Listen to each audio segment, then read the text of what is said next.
Y no hay nada que nos pueda separar del amor de Dios, ¿verdad? Bienvenidos a un nuevo día, un nuevo programa de esta programación especial que estamos teniendo titulada El amor vive. Es un placer encontrarnos nuevamente, como todos los días, como esta semana, para profundizar juntos acerca de la palabra de Dios, estudiar algunos temas en profundidad y entender un poco más acerca de este amor que vive, este amor que fue manifestado allí en la cruz y este amor que Dios nos busca todos los días. Y quiero presentarte un material que tengo aquí conmigo que fue preparado especialmente para ti. Esta semana tenemos este material exclusivo que tú puedes solicitarlo, es totalmente gratuito. Este material lo puedes solicitar a través de las redes sociales, a través del número de WhatsApp y también a través del sitio web de Nuevo Tiempo. Aquí está apareciendo en la pantalla, tú puedes comunicarte, puedes solicitar esta guía de estudio que sin dudas te ayudará a entender algunos temas en profundidad de lo que estamos hablando durante toda esta semana, este amor de Dios por sus hijos. Este es el título, En busca de la verdad. Encontrarás muchas respuestas con esta guía de estudio que sin dudas será de gran beneficio y de gran profundidad para tu estudio. Puedes solicitarlo nuevamente, repito, a través de la página de nuevotiempo.org/estudio o también a través del número de WhatsApp que aparece en la pantalla durante todo el programa. También le mandamos un saludo a nuestros amigos que nos están escuchando a través de la radio Nuevo Tiempo. Voy a decir el número de WhatsApp para que ustedes puedan anotar y puedan solicitar esta guía de estudio. El número de WhatsApp, anota ahí, es +55 12 98 100 14 60. Una vez más, +55 12 98 100 14 60. Es una linda oportunidad que tú puedas pedir este estudio que es totalmente gratuito. Y comenzamos entonces con esta programación que ya está casi terminando, casi llegando a su fin, pero todavía tenemos mucho más para compartir y para aprender juntos. Y es por eso que ya le doy la bienvenida al pastor Joel Flores, que como todos los días nos está acompañando aquí. Pastor, ¿cómo está? Bienvenido. Hola Melanie, qué alegría poder una vez más encontrarnos aquí. Diferentes plataformas, diferentes medios, radio, televisión, redes sociales, pero qué bueno que nos une un objetivo, un propósito. Y es que todos cada día estamos conociendo un poquito más el sacrificio de Jesús y al acercarnos a la cruz en nuestro corazón solo hay gratitud y entrega. Así es, pastor, esta semana estuvimos, que ya casi está terminando, sí, llegando a su fin, ¿verdad? Pero todavía falta un poquito. Estuvimos hablando acerca del amor de la familia, ese amor que fue manifestado en la cruz, ese amor que insiste, ¿verdad?, por sus hijos cada día. Y hoy tendremos un tema muy especial también, exactamente, el amor vive. Y hoy vamos a hablar de cómo está vivo, cómo puede vivir en mi corazón. Así es, pastor. Entonces vamos ya para nuestro sector aquí, para comenzar un poco a conversar, ¿verdad?, sobre este tema tan importante que es el amor. Y pastor, esta semana sin dudas está siendo simplemente maravillosa, ¿verdad? Esta semana en la que venimos profundizando en ese amor que vive, en ese amor que se expresó de forma tan asombrosa en la cruz, pero que sigue expresándose cada día de tantas formas diferentes en nuestra vida. Y seguramente todos coincidimos, nuestros amigos allí que nos están mirando, coincidimos en este amor durante esta semana y que transformó quizás, ¿verdad?, nuestro corazón nuevamente estos días, estas predicaciones. Pero creo que quizás es importante también que nos planteemos una pregunta, pastor. ¿Qué voy a hacer a partir de hoy con ese amor que tocó mi vida? Que ese amor que me transformó en estos días. ¿Cómo sigue mi vida a partir de hoy? ¿Sabes, Melanie? Una de las cosas que nos cuesta entender en la vida es que no necesitamos todo el conocimiento. Necesitamos aplicar aquello que conocemos. Todos nosotros sabemos del sacrificio de Jesús, más el asunto es ¿qué hago yo con ese sacrificio en mi vida? Cristo murió por todos, no todos se salvan. ¿Por qué? Porque aunque su sacrificio es suficiente, no todos aceptan ese sacrificio. ¿Qué cosa es lo que hago yo con aquello que Jesús hace en mi vida? Esa es la pregunta más importante. Y hoy quiero compartir contigo parte de mis mayores sueños que yo tuve siempre. Yo siempre soñé desde niño que Jesús regrese y cada vez yo pensaba, es en este año. Tanto así, Melanie, que cuando yo llegué a los 20, 22 años, yo viví mi primera frustración. Yo entiendo a todos aquellos que esperan tanto a Jesús y se frustran. Y dice, pero ¿cuándo va a venir? ¿Cuándo va a venir? Yo nunca imaginé pasar los 20 años. Yo dije, todas las cosas están sucediendo para que Jesús regrese allí. Jesús no vino. Solo que en el tiempo mi fe fue madurando. Y allí fui entendiendo de que la razón por la cual Jesús no viene no depende de mi tiempo, sino del suyo. Mas en su tiempo, Él permite que yo pueda prepararme para ese día. Hoy junto a mi esposa, junto a mi familia, espero ese día. Y lo hago por dos razones específicas. La primera es porque cada vez vemos empeorar las cosas en el mundo. Parece que salimos de una situación y nos vemos envueltos en otra situación. Entonces, queremos que Cristo venga para colocar punto final a esta historia de pecado. Pero número 2, yo sueño con ese encuentro con Jesús porque también sueño con personas que ya perdí. Y probablemente la mayor esperanza que los seres humanos o los cristianos tenemos es que la vuelta de Jesús nos traerá no solamente la alegría de la eternidad, sino la alegría de reencontrarnos con personas que hoy ya no están.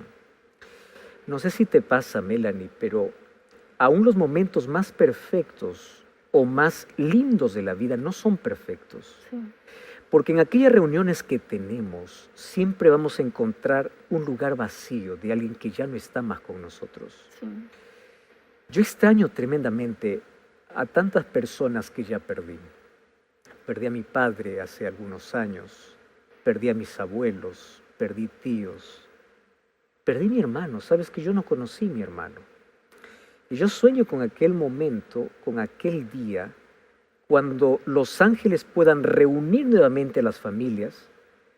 Y yo sueño con dos momentos específicos. El momento cuando pueda abrazar tanto a Jesús y le pueda decir, Señor, yo no merezco, pero todo lo que hiciste porque estoy aquí solamente es por tu gracia. Y eternamente agradecido con Él. Y pasar aquel tiempo donde no hay prisa, no hay reloj. Donde las horas van a pasar. ¿Y qué importa? Es una eternidad que yo tengo. Para poder compartir con todas las personas que yo perdí las cosas que ellos no se perdieron, pero que ellos no supieron. Y yo tengo largas charlas para hacer con papá, varias charlas para hacer con mis tíos, con mis abuelos. Y la charla más importante es con Jesús. Porque hay cosas que aquí jamás entendemos. Hay cosas que aquí siempre van a quedar como incógnitas, como preguntas sin respuestas. Y va a llegar ese momento donde no solamente vamos a celebrar la mayor victoria, van a ser respondidas todas nuestras dudas. Así es. Entonces, ¿cómo yo aplico el conocimiento bíblico para mi vida? Viviendo, esperando todos los días a Cristo. La resurrección de Cristo no tiene sentido si mi vida continúa en la oscuridad. Si yo continúo en la tumba. El amor vivo no tiene sentido si yo continúo con esperanzas muertas. Entonces, el conocimiento bíblico lo que trae es esperanza, te saca de la tumba. Y así como Cristo salió, rompió la muerte, hoy también nos rompe, nos liberta del pecado, de los vicios y de todas aquellas cosas que nos aprisionan. Mi sueño, mi mayor sueño es que Jesús regrese. Y si tu mayor sueño no es ese, probablemente tendríamos que reestructurar algunas cosas. Porque nada de lo que este mundo puede ofrecernos podrá tener la satisfacción completa. Y yo creo que el sueño de todos y de miles de cristianos, personas que inclusive dieron su vida, soñaron con aquel encuentro.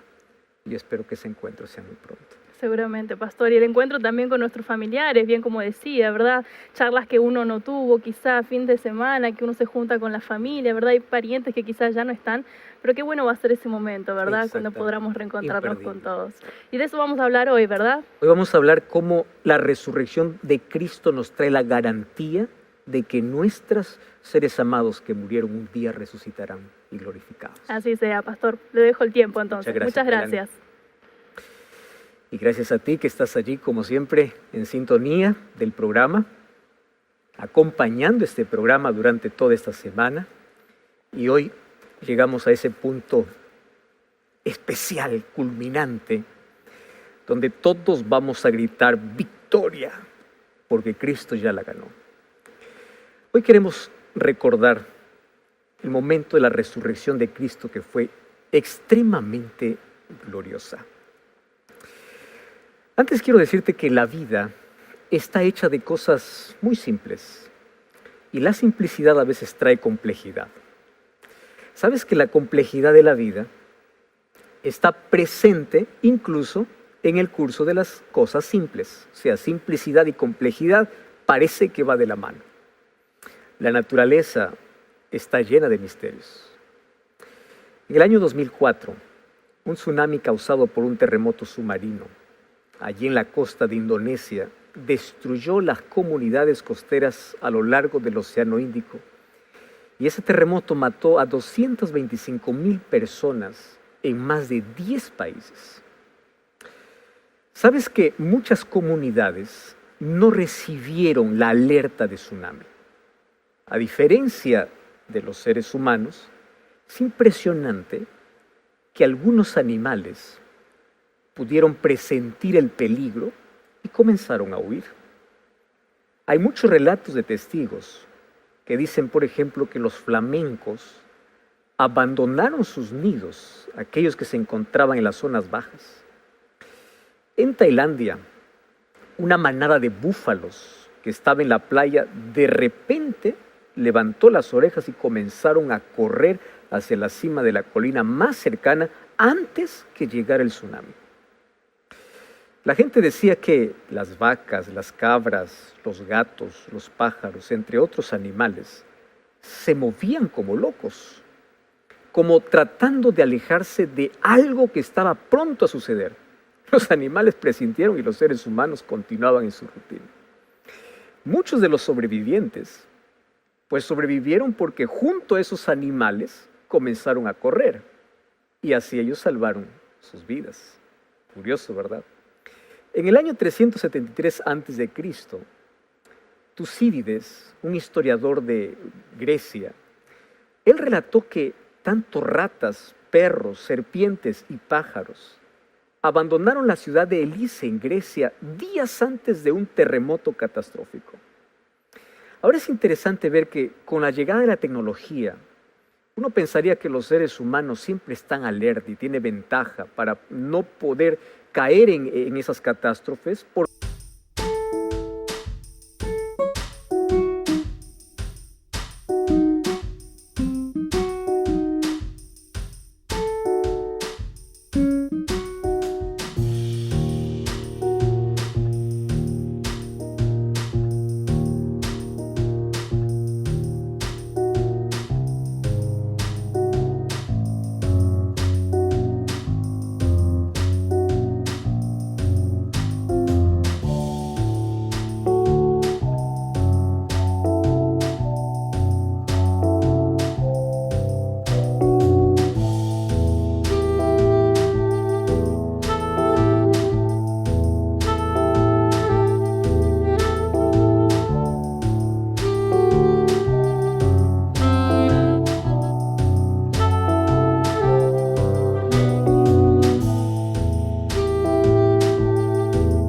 Que hay tantas predicciones, pero sabes que aún así es muy difícil detectar con anticipación cómo, cuándo y dónde van a ocurrir ciertos desastres naturales.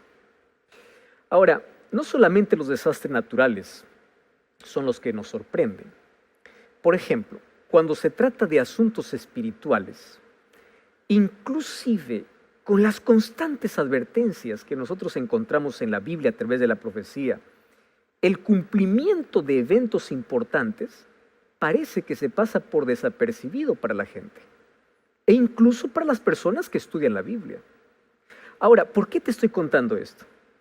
Porque hoy vamos nuevamente a la cruz y ahí vamos a comprender cómo el cumplimiento de una profecía que Jesús los había dicho siempre a sus discípulos trajo tanta dificultad que sus discípulos no entendieron, que cuando sucedió ellos no estaban preparados. Curioso, ¿verdad? Por más que ellos fueron advertidos, no estaban preparados. Y estoy hablando del momento de la resurrección de Jesús. Acompáñame a leer Mateo capítulo 28, versículo 1 hasta el versículo 10. Comienza el texto así. Pasado el día de reposo, al amanecer del primer día de la semana, vinieron María Magdalena y la otra María a ver al sepulcro. Y hubo un gran terremoto porque un ángel del Señor, descendiendo del cielo, llegando, removió la piedra y se sentó sobre ella. Su aspecto era como un relámpago y su vestido blanco como la nieve. Y de miedo, él y los guardas temblaron y se quedaron como muertos. Mas el ángel, respondiendo, dijo a las mujeres: no temáis vosotras, porque yo sé que buscáis a Jesús, al que fue crucificado. No está aquí, pues ha resucitado, como dijo. Venid, vean el lugar donde fue puesto el Señor. E id pronto y decid a sus discípulos que ha resucitado de los muertos. Y aquí va delante de vosotros a Galilea, allí lo veréis, he aquí os lo he dicho.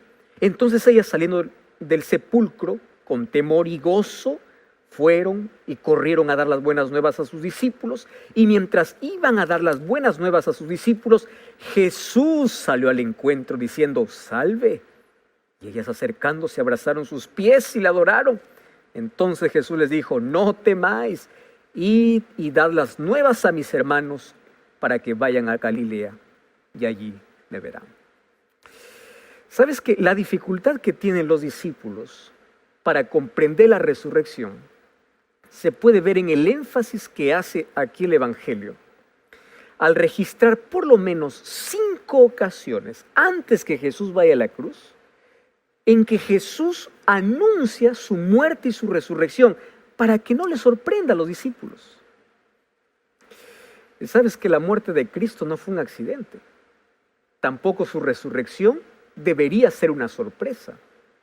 Por eso es que Mateo registra que estos anuncios comenzaron desde el momento, inclusive en que los discípulos respondieron a la pregunta que Jesús les hizo: ¿quién dice la gente que soy yo?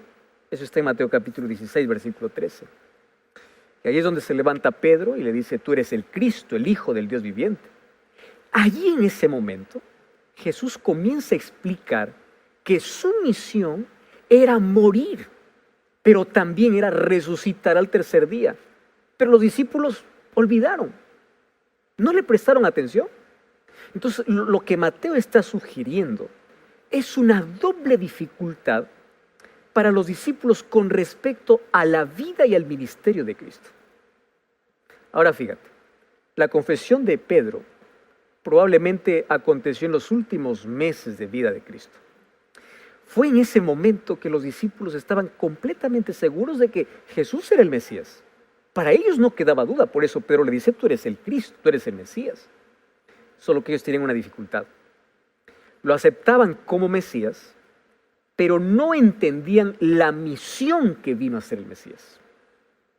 Entonces, la revelación del sufrimiento y de la muerte en la cruz, en lugar de alegrarles, confundió el entendimiento de los discípulos para comprender que aunque Jesús iba a morir, Jesús también iba a resucitar, saliendo victorioso de la tumba después de 3 días. Pero ellos no lo entendieron. Entonces, ¿cuál fue la dificultad de los discípulos con respecto a la cruz y a la resurrección? La pregunta es: ¿por qué no entendieron que después de un viernes sangriento vendría un domingo glorioso?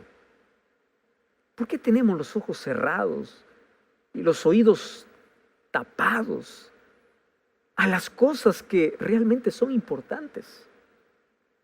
Yo me pregunto, ¿por qué no celebraron allí la muerte teniendo la perspectiva de que la vida llegaría después de 3 días? Si Jesús ya les había dicho.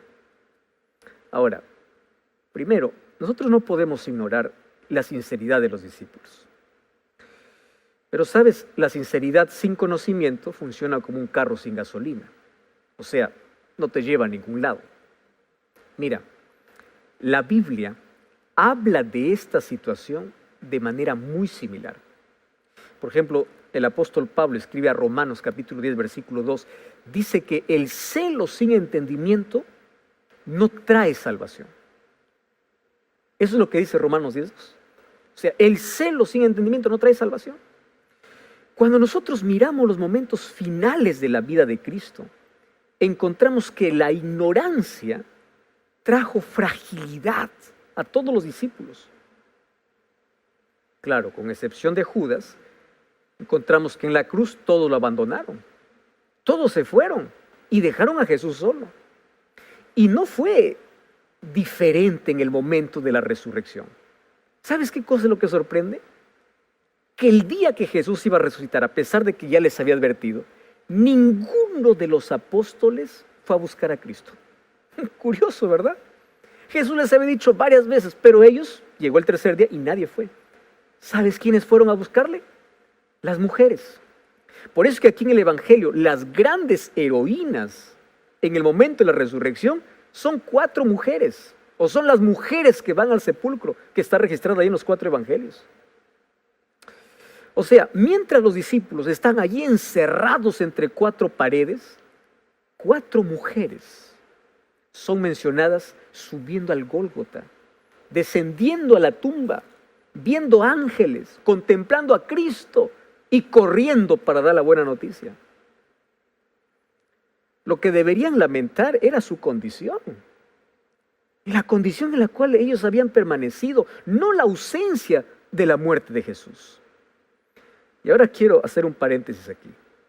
Los que viven de lamento no perciben la transformación de las cosas a su alrededor.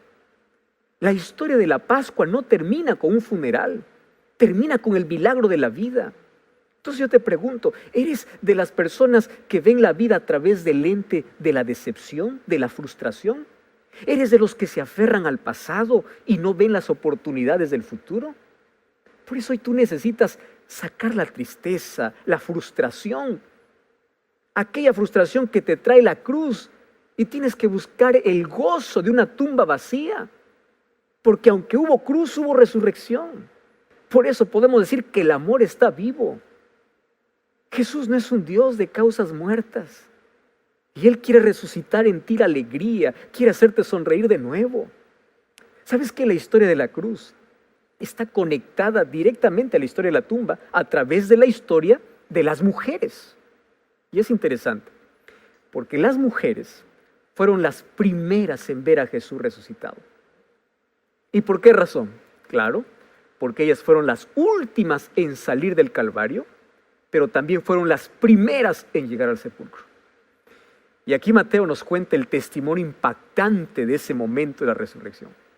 Mira, de un lado tenemos a los soldados, los poderosos, aquellos que eran el símbolo de la mayor autoridad humana. Y del otro lado tenemos a las mujeres, que en ese tiempo eran el símbolo del mayor desprecio humano. Así era la cultura en ese tiempo. Tanto la ley judía como la ley romana minimizaban siempre el valor de las mujeres y del testimonio que ellas podían dar. Ahora fíjate, delante de la resurrección, los más fuertes son colocados como muertos y las más débiles son presentadas como las más fuertes, porque ellas presenciaron la manifestación de la vida. Los soldados romanos, ante su incapacidad para contener a Jesús en la tumba, muy astutamente, ellos no fueron para Pilato a hablar de su fracaso. Dice el texto que ellos fueron a buscar a los líderes religiosos judíos. Sabían que ellos, como los judíos que habían conspirado contra Jesús, querían encubrir cualquier posibilidad de la resurrección de Cristo. ¿Y qué hicieron? Para guardar silencio, vendieron su testimonio por dinero. O sea, para dar muerte a Jesús, los sacerdotes apenas pagaron 30 monedas de plata a Judas. Pero para mantenerlo en la tumba, ellos gastaron, como dice Mateo 28:12, una grande suma de dinero. Ahora entiende lo siguiente: ni siquiera la mayor fortuna, ni siquiera la mayor cantidad de dinero, ni siquiera el diablo pudo mantener a Jesús atado allí en la tumba para siempre. Y esto me enseña que luchar contra Jesús significa pagar un precio muy alto. Primero empiezas pagando poco, como 30 monedas de plata, pero al final el precio de la perdición será mayor que cualquier riqueza que hayas logrado construir en la vida. Quien pelea con Jesús paga el precio de la pérdida de su propia vida. Por eso es que no luches contra Jesús, no pelees contra Jesús. Quien pelea con Él paga el precio más alto. Ahora, las mujeres, quienes eran despreciadas, fueron las encargadas de contarle a todo el mundo la mejor noticia de todas. ¿Cuál era? El amor está vivo. El amor venció al odio. La vida venció a la muerte. El amanecer venció al anochecer. La esperanza venció a la frustración, porque Jesús salió de la tumba con las marcas de la muerte como símbolo de su gran victoria sobre nuestro mayor enemigo. Pero el privilegio de dar la mejor noticia fue para esas mujeres. ¿Sabes que según Mateo capítulo 28, dice, por causa de la resurrección, ellas tuvieron por lo menos 5 importantes experiencias de transformación? Y vamos a repasar brevemente esas 5 experiencias. La primera experiencia está relacionada con el deseo de encontrar a Jesús. Ellas fueron para encontrar a Jesús, no importa sin vida. Mateo capítulo 28, versículo 1, dice que ellas fueron a la tumba. Estas mujeres no pensaron que verían a Jesús resucitado. Así que su encuentro con Él fue más el encuentro del recuerdo de la vida de Cristo. Por eso es que cuando leemos en Lucas capítulo 23, 55 y 56, dice que las mujeres que habían venido de Galilea con Jesús siguieron y fueron al sepulcro a ver el cuerpo si allí estaba. Y luego dice que se retiraron para preparar especies aromáticas y bálsamos. O sea, el deseo que ellas tenían era darle a Jesús la mínima dignidad en su muerte. Tú sabes que Jesús no tuvo ninguna gala en su funeral. A pesar de ser enterrado entre ricos, porque él fue enterrado en la tumba de José de Arimatea, las mujeres quisieron hacer lo que nadie había hecho por Jesús. Y aquí trae una lección importante para mí. Lo poco que tú estés dispuesto a hacer por Dios, siempre será recompensado. Porque nos da el privilegio de vislumbrar la gloria y el poder de Dios muy cerca de nosotros. Pequeñas preocupaciones trajeron grandes responsabilidades y privilegios para ellas. Las únicas personas preocupadas por Jesús recibieron el regalo más grande. Y es interesante porque Jesús aún no había ido al Padre. Jesús aún no había celebrado su victoria allí con las huestes angelicales. Jesús aún no había hecho su desfile universal de victoria. Y las primeras criaturas en contemplar su gloria fueron aquellas mujeres. ¿Sabes? Si estás comprometido con Jesús y su causa, lo poco que tú puedas hacer siempre te traerá las mejores experiencias espirituales.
La segunda experiencia está relacionada con el temor de la gloria de Dios.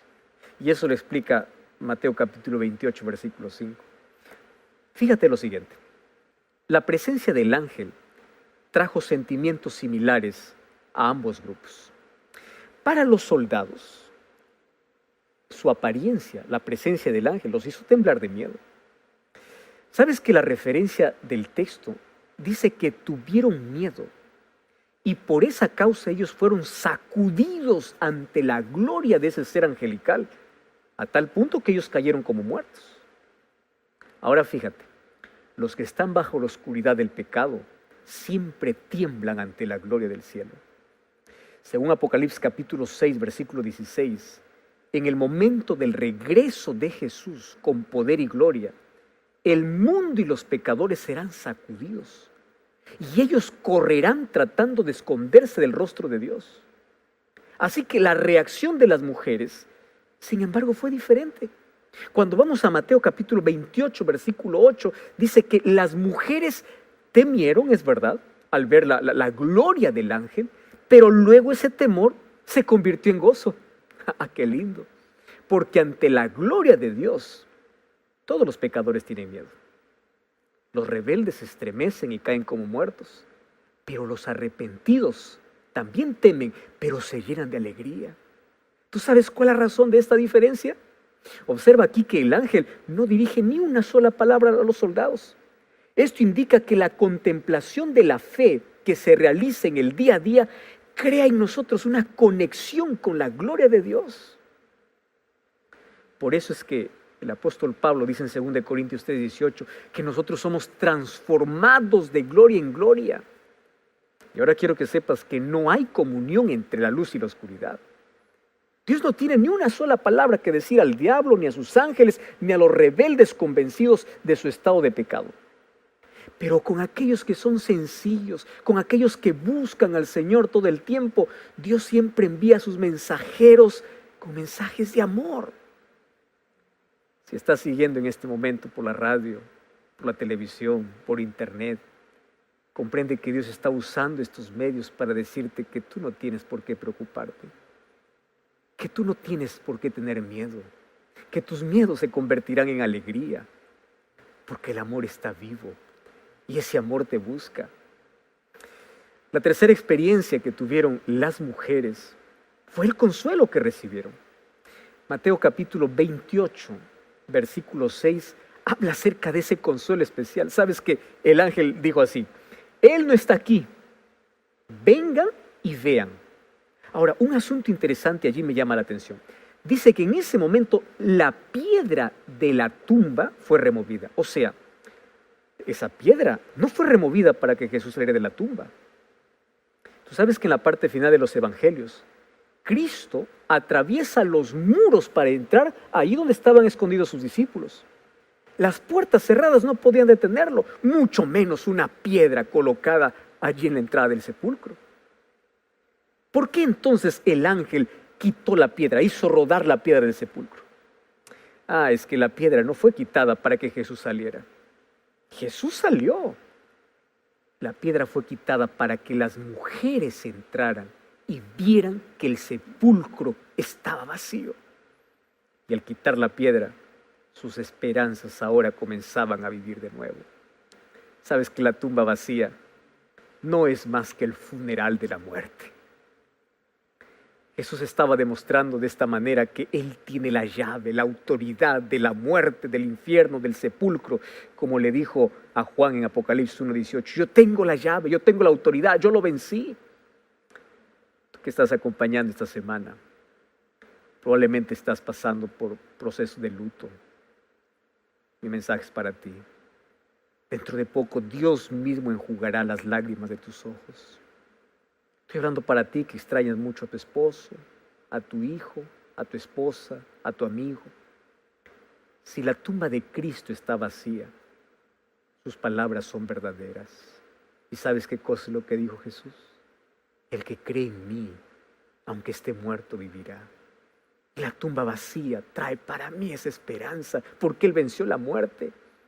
Y hoy yo te consuelo con esas palabras, pero dentro de poco te consolarán los mismos ángeles del Señor, porque ellos traerán de vuelta, abriendo las tumbas, a la persona que tanto amaste y ya no está contigo. Así que esta promesa es fiel. No soy yo quien lo prometió. Quien te promete es alguien que no falla sus promesas, y es Dios. La cuarta experiencia que tuvieron las mujeres fue una comisión dada por el ángel. Y eso lo encontramos en Mateo capítulo 28, versículos 7 y 8. ¿Sabes que ellas deberían decirle a los discípulos que Jesús había resucitado? Ahora, qué interesante. Ninguno de los relatos de la resurrección presenta una explicación de cómo Jesús resucitó.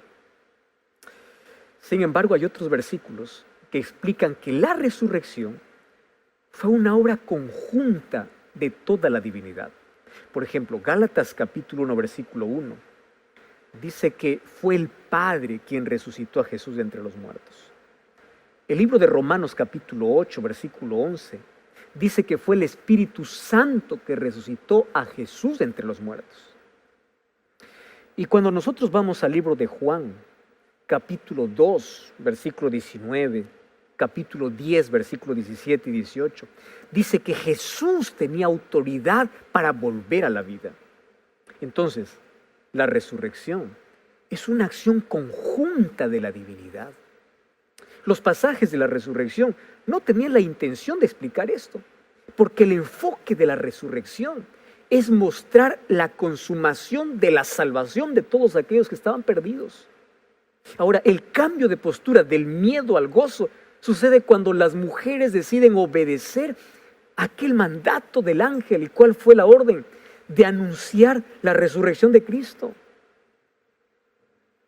El milagro de la transformación de los sentimientos, de la esencia del carácter, sucede cuando decidimos compartir con los demás aquello que recibimos de Dios.